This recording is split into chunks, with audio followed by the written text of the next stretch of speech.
Hello दोस्तों, स्वागत है आप सभी का हमारे इस रामदेव टीजीटी मैथ्स क्लासेस में। और आज हम यहाँ आपको सॉल्व करवा रहे हैं एलसीएम की शॉर्ट ट्रिक। तो यहाँ पर कोई भी अगर अलजेब्रिक एक्सप्रेशन दे रखा है तो उसको हम शॉर्टली कैसे सॉल्व करेंगे, ऑप्शन के माध्यम से कैसे एलिमिनेट करेंगे, वो हमारे यहाँ देखते हैं। हमारा कोई एक क्वेश्चन दे रखा है, ये x cube plus x square plus x plus 1, और एक हमको दे रखा है x cube plus 2x square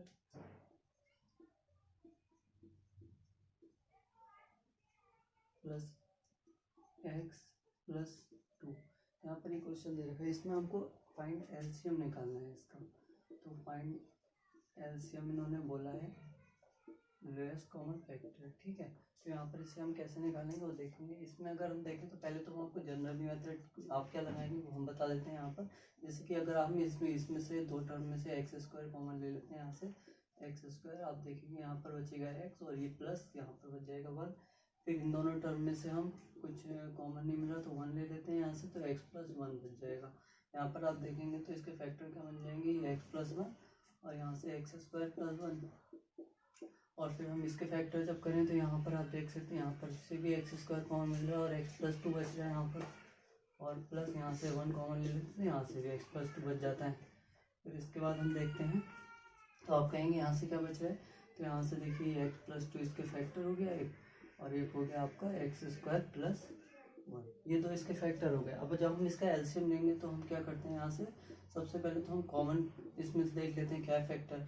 तो कॉमन फैक्टर आप देखेंगे तो यहाँ से कॉमन फैक्टर तो इसमें शायद ये एक्स स्क्वायर प्लस 1 बच रहा है यहाँ पर, और दूसरा बाकी जो बचे हुए टर्म है वो भी लिख लेते हैं। इस साइड से हमारा एक्स प्लस 1 ये बच रहा था और इस साइड से एक्स प्लस 2 बच रहा था, तो ये इसका एलसीएम हो गया। ये तो हमने जनरल माध्यम से किया। अभी हम क्या कर सकते हैं, यहाँ पर हमें ऑप्शन में दे रखा है, तो जो ऑप्शन हमको दे रखे हैं वो कुछ ऐसे दे रखे हैं इन्होंने, एक्स स्क्वायर प्लस 1 और एक्स प्लस 1 पहला ही ऑप्शन दे रखा है ये, और दूसरा एक्स प्लस 2 दे रखा है, और सेकंड जो ऑप्शन इन्होंने दे रखा था वो हमको ऑप्शन दे रखा था एक्स प्लस 1 और एक्स स्क्वायर प्लस 1, और थर्ड जो ऑप्शन दे रखा था वो इन्होंने दे रखा है एक्स स्क्वायर प्लस 1, और लास्ट जो फोर्थ ऑप्शन दे रखा है वो नन ऑफ दिस दे रखा है। तो अब यहाँ से हम क्या करते हैं इसमें, तो अभी आप देखिए इसमें हम क्या करेंगे। इसमें आप एक बात बताइए, जो लोएस्ट कॉमन फैक्टर है इसमें हमने क्या किया, तो इसमें हम क्या करते हैं, सबसे पहले तो हम कॉमन वाला टर्म लिख लेते हैं यहाँ पर। तो कॉमन हमें ये टर्म मिल गई थी, इसके बाद जो हम लिख लेते हैं वो बचा हुआ लिख लेते हैं, यानी कि ये वाला टर्म और ये वाली टर्म दोनों में से बची हुई थी, यानी कॉमन नहीं मिली थी। तो आप ये देखेंगे इस ऑप्शन में से अगर हम इसकी बात करें तो इस ऑप्शन में से एक कोई ऐसा फैक्टर भी है यहाँ पर जो कि इसमें से कोई भी कॉमन नहीं है यहाँ पर। जैसे कि आप देखें अगर x प्लस 2 इसमें है और इन दोनों में x प्लस 2 नहीं है, तो पहले अगर हम ऑप्शन एलिमिनेट करें तो हम ये देखेंगे क्या x प्लस 2 इन दोनों में से अगर किसी का भी फैक्टर होगा तो ये तो हमारा हो सकता है, तो यही हमारा ऑप्शन हो जाएगा।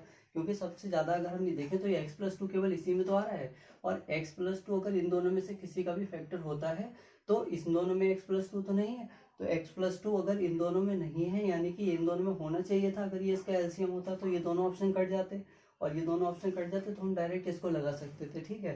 तो यहाँ पर ये हम कर सकते थे।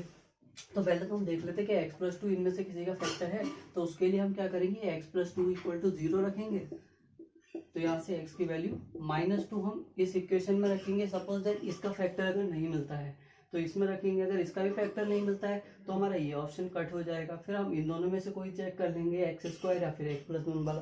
तो हम केवल यहाँ से एक्स प्लस 2 को चेक कर लेते हैं। एक्स की जगह -2 इसमें रख लीजिए आप, तो यहाँ से माइनस का ये 8 बन जाएगा, और यहाँ से देखेंगे तो प्लस का ये बन जाएगा आपका। अगर -2 रखेंगे यहाँ पर तो 2 to the 4 ये, और माइनस का तो प्लस बन जाएगा, और यहाँ से -2 बन जाएगा, और यहाँ से प्लस का 1 बच जाएगा। तो आप देखें यहाँ से 8 और 2 10 और 4 5 यहाँ से तो नहीं बन रही है हमारा। अगर x इक्वल टू हम इसमें -2 रख रहे हैं, यहाँ पर रखकर देख लेते हैं हम, अगर x इक्वल टू -2 बनना है क्या, तो हम कहेंगे माइनस का 8 बन जाएगा, और plus 2 to the 4 to the 8 ये बन जाएगा, और x की जगह -2 और ये प्लस का 2। तो आप देख पा रहे हैं ये सब कट के यहाँ पर हो रहा है 0, यानी कि x+2 इसका फैक्टर है, इसका फैक्टर है, यानी कि हम ये कह पा रहे हैं कि अगर x+2 इसका फैक्टर है यानी कि ये हमारा एलसीएम में तो होगा ही होगा, क्योंकि एलसीएम में बचे हुए फैक्टर भी लिख लेते हैं। अगर इसका नहीं है इसका है तो वो भी लिखा जाएगा फैक्टर। तो x+2 अगर इसका फैक्टर है तो इन दोनों में से x+2 तो नहीं देगा, तो एलसीएम में से केवल हमारा यही तो ऑप्शन सही होगा। तो केवल हम यहाँ पे ऑप्शन से एलिमिनेट करके इसे आसानी से कर सकते थे।